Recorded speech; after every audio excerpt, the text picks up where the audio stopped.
Welcome to Zee News. Shri Kasireddy Nayana ఆశ్రమం దేవరాజగట్టు గ్రామంలో అంగరంగ వైభవంగా ఆరాధన కార్యక్రమం నిర్వహించారు.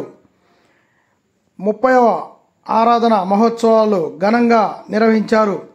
భక్తులు భక్తి శ్రద్ధలతో ఆలయ ప్రాంగణంలో ఆధ్యాత్మిక శోభ నెలకొంది. ఈ కార్యక్రమానికి శ్రీశైలం ట్రస్ట్ బోర్డు మాజీ మెంబర్ డాక్టర్ చెప్పల్లి కనకదుర్గ హాజరై ఎడ్ల పందాలను ప్రారంభించారు.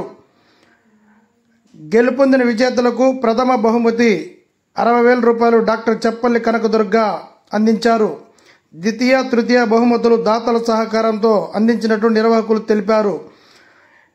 పశు ప్రదర్శనను సందర్శించేందుకు పెద్ద ఎత్తున మార్కాపూర్ పరిసర ప్రాంతాల ప్రజలు పాల్గొన్నారు. ఈ కార్యక్రమంలో ఆలయ కమిటీ సభ్యులు డాక్టర్ చెప్పల్లి కనకదుర్గ గారిని ఘనంగా సత్కరించారు.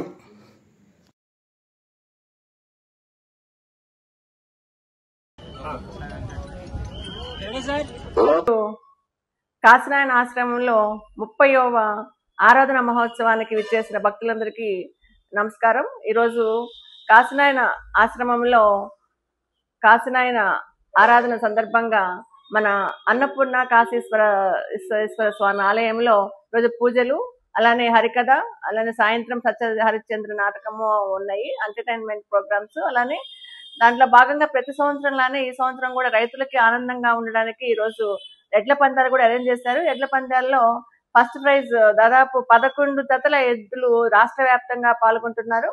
వాటిలో ఫస్ట్ ప్రైజ్ వచ్చిన వాళ్ళకి దాదాపు 60,116, రెండో ప్రైజ్ వచ్చిన వాళ్ళకి 40,000, అలా 30, 20, 10,000, 5 ప్రైజెస్ ఉన్నాయి. ఖచ్చితంగా ఈరోజు సాయంత్రం లోపు అవి డిక్లేర్ చేసి సాయంత్రము వాళ్ళకి మనీ డిస్ట్రిబ్యూషన్ అనేది జరుగుతుంది.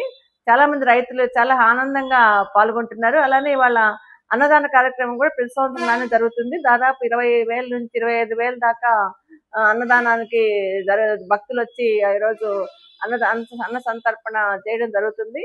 ఎంతో శ్రమించి దాత సహకారంతో ప్రతి సంవత్సరము కాశీనాయన ఆశ్రమ కమిటీ సభ్యులైన మన అధ్యక్షులు ముతకపల్లి రామిరెడ్డి గారు, అలానే కుందూరు బాలరెడ్డి గారు అన్న, అలానే వెంకటరెడ్డి అన్న, చాలా మంది సలహాదారులు, అలానే గౌరవ సలహాదారులు, అలానే కమిటీ సభ్యులందరూ ఎంతో శ్రమించి ప్రతి సంవత్సరంలానే ఈ సంవత్సరం కూడా భక్తులకి ఈరోజు మహోత్సవం ఎంతో ఆనందంగా జరపడం చాలా సంతోషకరం.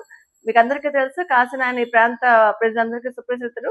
ఆయన ఎన్నో మంచి కార్యక్రమాలు చేసి ఎంతో మందికి ఆకలిగా ఉన్న వాళ్ళకి అన్నం పెట్టి ఎన్నో ఆశ్రమాలు, అలానే దేశం మొత్తం తిరిగి ఆయన హిందూ